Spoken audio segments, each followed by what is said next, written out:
Welcome back, my dear friends. A very good morning, good afternoon, good evening to all of you. And this is the DADM 1 lecture, which is for 12 weeks, which is 30 hours. Each week we have 5 lectures for half an hour each, and I am starting the second week, hence is the 6th lecture. So, if you remember, we were discussing about the axiomatic definitions of probability, then the concept of, say for example, the general definitions of probability. In the axiomatic, you have basically you can have technically infinite sets of sample points, the probabilities of each sample points not being equal, and for the other general form of definitions of a probability, obviously there is finite set of sample points and the probabilities of each sample points are equal. An example given for the axiomatic one, that you are basically trying to toss a coin till you get the first hit. So, they technically they can be infinite such points, and in the other case for the normal definition, you can basically roll the die, and obviously the number of sample points is finite, which is 6, considering this fixed phase die, and the probabilities are 1 by 6. But generally the definitions based on which we will try to work for the probabilities were, as you remember, is that if A and B are sets of the universal set and A is a subset or a proper subset of B, then the probability of A would be less than or equal to B, because probability is always increasing, it is between 0 and 1 and cannot be negative, it cannot be less than 0 or greater than 1. Then obviously, we also remember we have discussed, and I have shown that through a diagram, that the corresponding probability of A union B would be probability of A only plus probability of B only minus the intersection which you have, if you consider a very simple Venn diagram, and it can be extended to 3, 4, 5, 6, so on and so forth. So, I will just draw a diagram in order to basically highlight the fact if there are 3 or more such events which are there. Then the probability of a universal set is 1, probability of a null set is 0, based on that we were basically discussing, and I gave very simple examples. Now, I will consider the concept of mutually exclusive and exhaustive event, and they will be utilized later on for the different type of concepts we will study.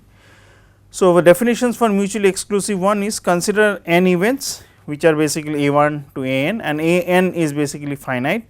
They are mutually exclusive if no two of them can occur together. So, when we are talking the word mutually exclusive, we will use the number of exclusive events which is there. If you say that two of them are mutually exclusive, it means that two of them cannot occur together. So, if they are mutually exclusive, if and only if two of them can occur no two of them can occur together, which means that if I am taking the A I and A j, I and j can be basically any one of the number between 1 and n, and probability of A I intersection A j is equal to 0, which is basically a null value and a null set, corresponding to the fact that if A I occurs, then the probability of A j not occurring is true, and vice versa. How that is done, I will come to that later on in further discussion.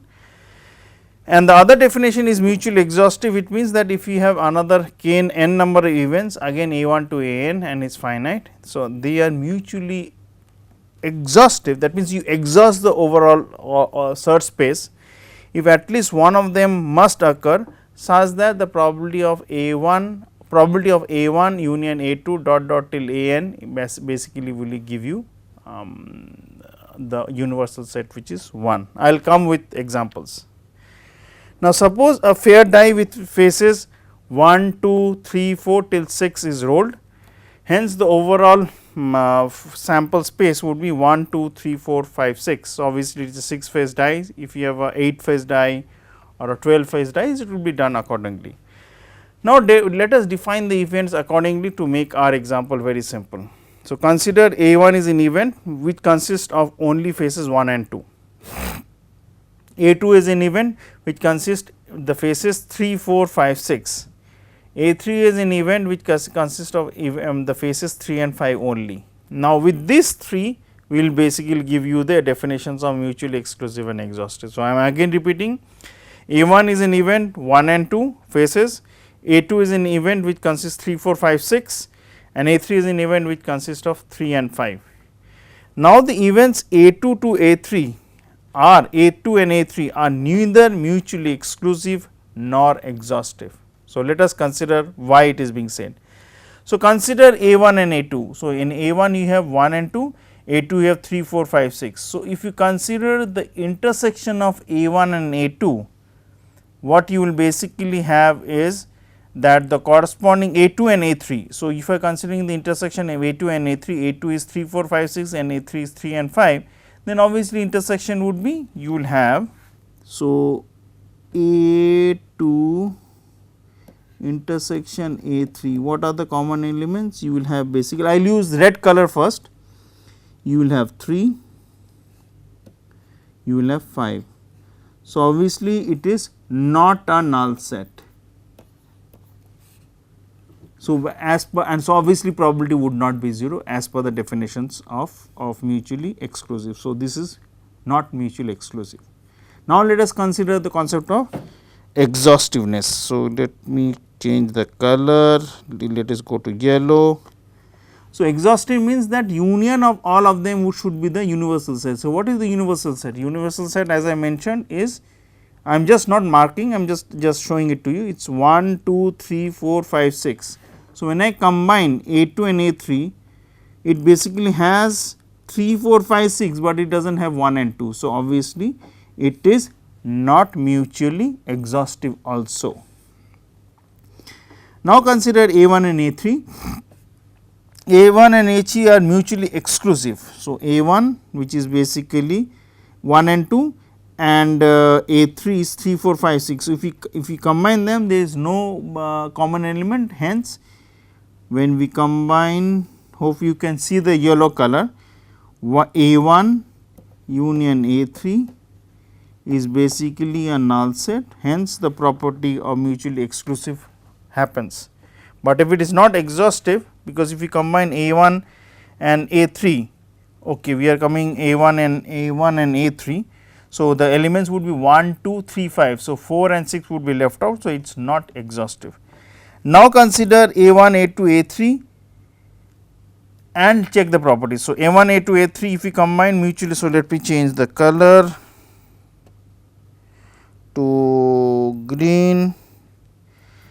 So, A1, A2, A3 are not mutually exclusive, because A1, A2 and A3 the common elements is not mutually exclusive, but they are exhaustive. So, if you combine them, the total set would be 1, 2, 3, 4, 5, 6, all elements would be there, so which is the universal set. So, it is mutually exhaustive, but we find the intersection 1 and 2 and A 3, 4, 5, 6 does not have any common element, but the moment we bring A3 into the picture, again 3 and 5 are common.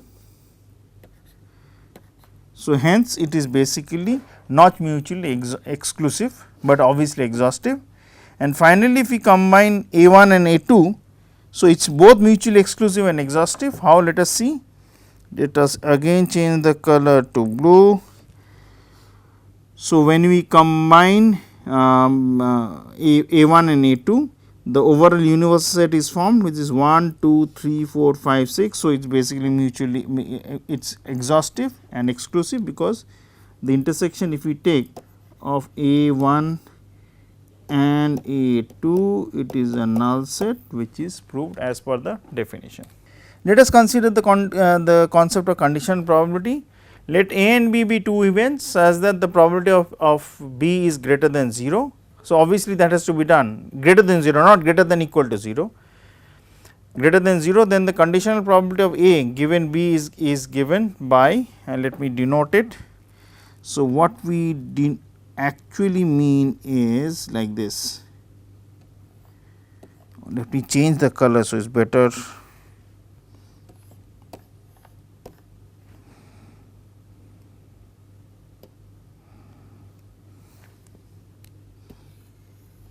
So, this is an event A, and then we consider another event B. So, now what do I need? We need to find out probability of A given B has occurred. So, if given B has occurred, this means this green one has occurred.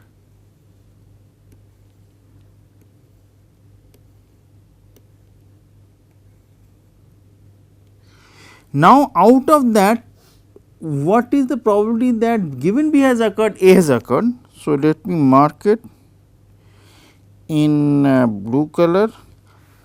Let me use the highlighter, it will be easier for me to use. So, B has occurred, so A has also occurred is this one.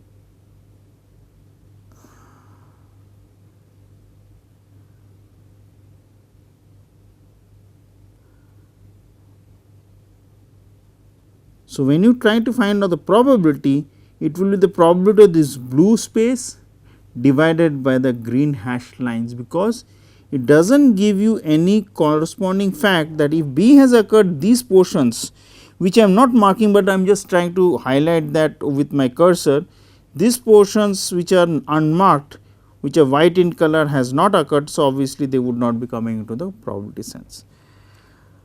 So, probability of A given B would be probability of A intersection B divided by probability B. Now, if somebody is asking this question, so let me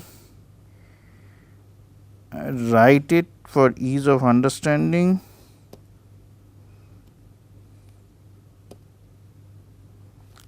Somebody wants probability of B given A. So, this would be, so that means A has occurred first, then B will occur.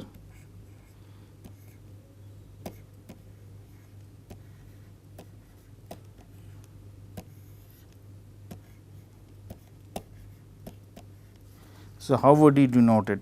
So, this diagram, I will just make it a little bit clear.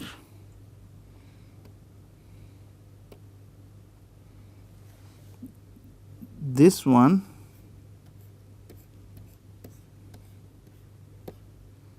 was for this. Let me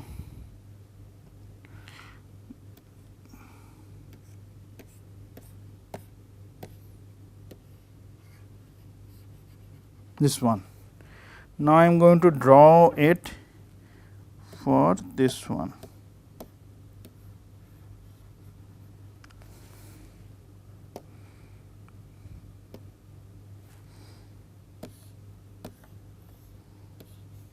Again the same color scheme, this is A, the green line would be for B,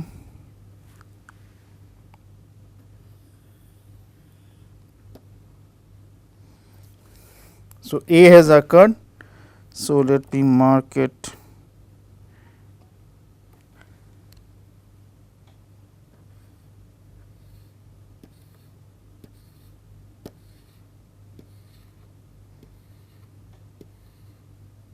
That means A has occurred, now B. So, this portion, and if I consider the common area, I will again use the same color blue.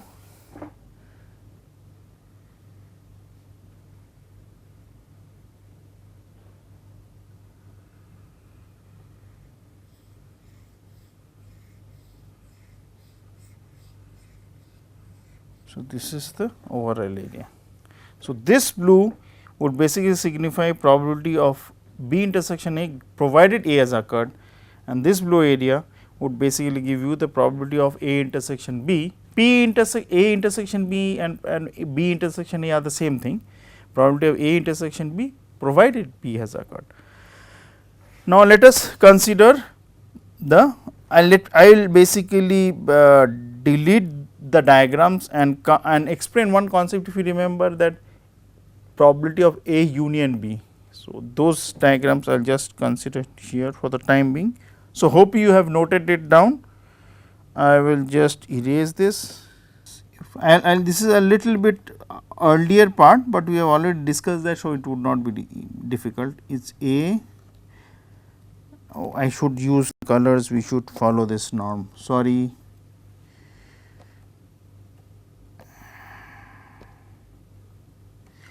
This is A,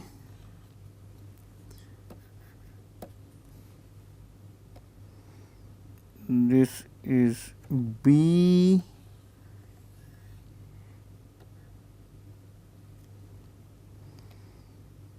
and this is C. Oh, good, color combination is coming out to be fine. Now the hashed areas I will use accordingly. Let me write the formula first.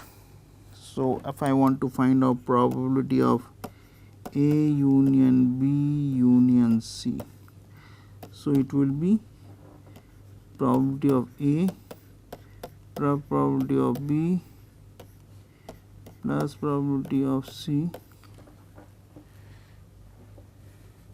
So, now I have to basically, so this would be A B C. So, I have to basically subtract intersection of A B, intersection of B C, intersection of A C, and add the part which is common to all of them. So, obviously, it will be minus A intersection C minus A B intersection C plus probability A intersection B. So, you will basically get this area. So, if I denote in the diagram sense, color sense, let me use the color. So, P, this one A intersection B would be this part.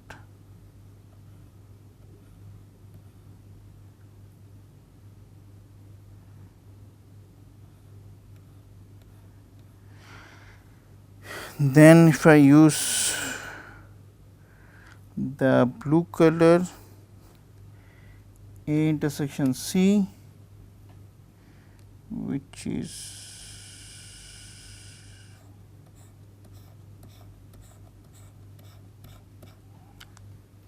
then I use yellow color, A intersect B intersection C,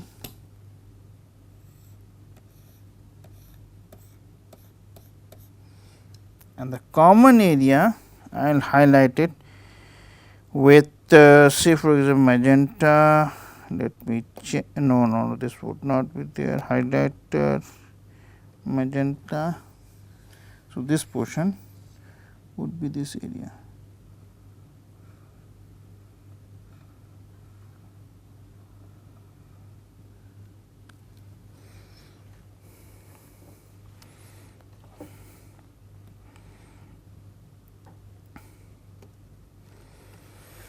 Now, let us, so this was part of the discussion which you already had. So, I will erase it with your due permission.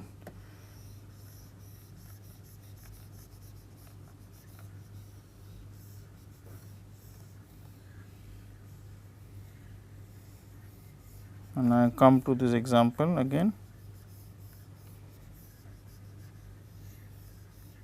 Okay. Now, assume an example where the universal set is 1 to 6, again you are rolling an unbiased die, and the events are A is only the element of the phase 2 and B is the event where only the even number comes 2, 4, 6. So, obviously, A intersection B would be 2. Now, in this case when you are considering the probability that B has occurred first. So, 2, 4, 6 has occurred.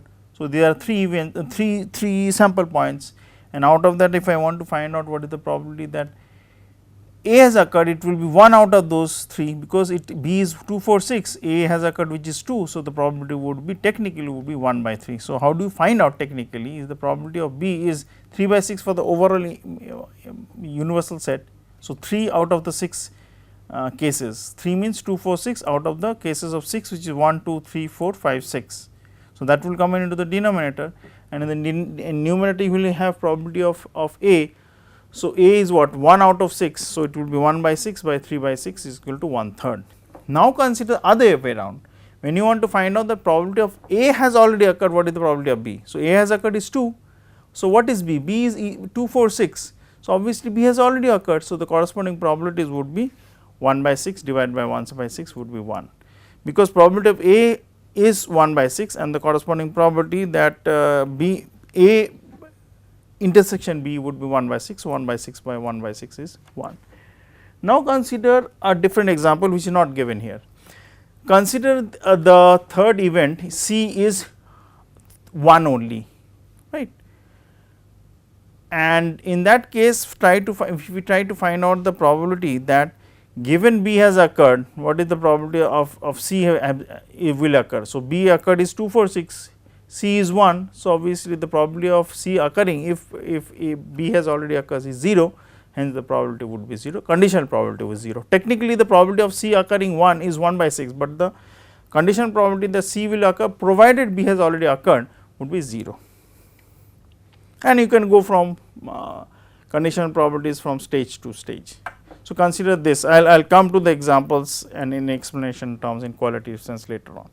So, we will consider now the Bayes theorem, which is basically the usage of conditional distribution and how Bayes theorem can be utilized. That Bayes theorem basically is, if you remember the conditional distribution which we just discussed about 1 minute back, is that given one situation, what is the condition the other events would occur. So, now we will consider the concept of Bayes theorem. So, now in the Bayes theorem I will draw the diagram which is not there. So, that will make things much easier for you. So, let us consider, first let me basically draw the background of the story based on which we will discuss. Let B1 to Bn be mutually exclusive and exhaustive set of events. So, now this is an important word set of words, mutually exclusive and exhaustive. So, now I will pause and draw the diagram and then make it very evident to all of you that what does the events B1 to Bn are there pictorially such that they are mutually exclusive and exhaustive. So, this is the universal set.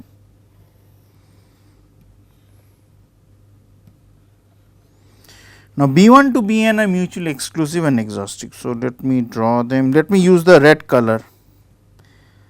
So, okay, remember one thing, when the moment you use the word exhaustive, it means that B1 to Bn basically comprises, if you take the union of them, comprises the universal set which is shown. So, this is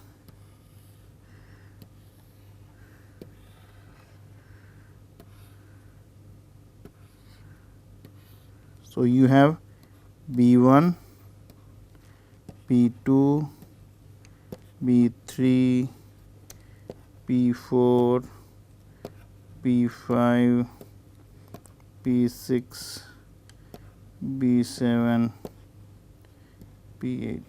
So, these are all mutually exclusive and exhaustive. Now, check here the concept of mutually exclusive and exhaustive. If you combine all of them B1 union B2 till B8, it is a universal set for which the probability is 1, and if you find out the intersection of B1 B2, B1 B3 or B2 B8, any taken two at a combination, it is always a null set because there are no common elements. Now, consider any event A has occurred. So, let me draw it in the green color. So, consider this is A. Now, how is A formed? Now, if you consider A being formed, I will use a different color, consider it is blue. So, A would be formed by the intersection of mutually exclusive event, obviously they are not exhaustive, which is A intersection B2. So, this is the first part. Then it will be A intersection B6,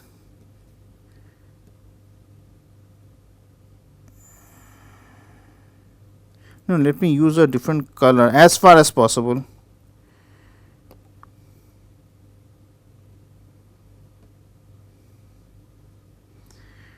This would not be right.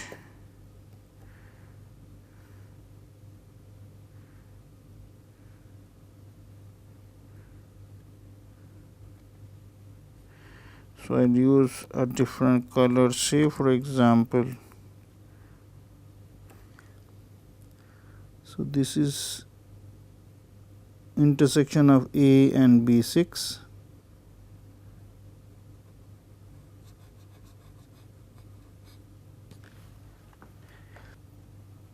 This I will use as an intersection. Let me use the blue yellow color. This is A intersection B4.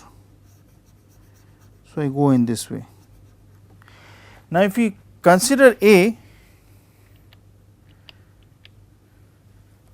if you consider A is being formed by the intersection of these. So, what I am technically writing is this one,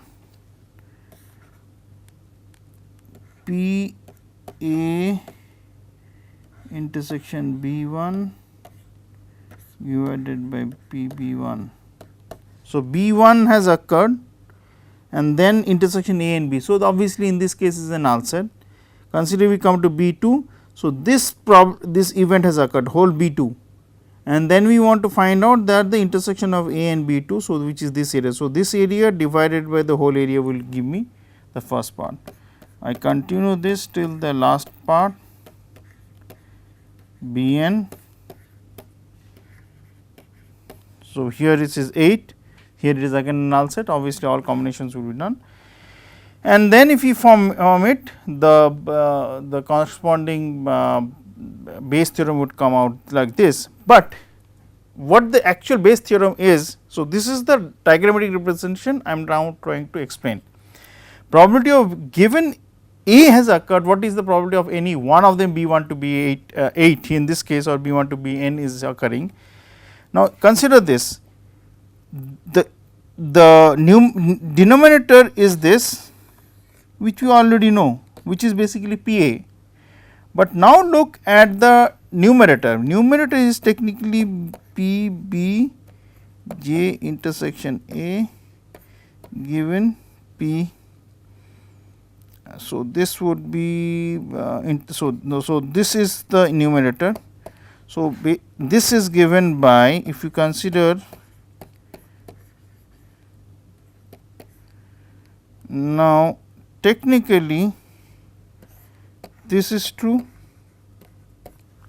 So, if this is true, I replace this numerator with the multiplication of probability of A provided B j has occurred or P I has occurred multiplied by P j, and then get the corresponding formula. So, it can be extended to 2 stage, 3 stage, so on and so forth.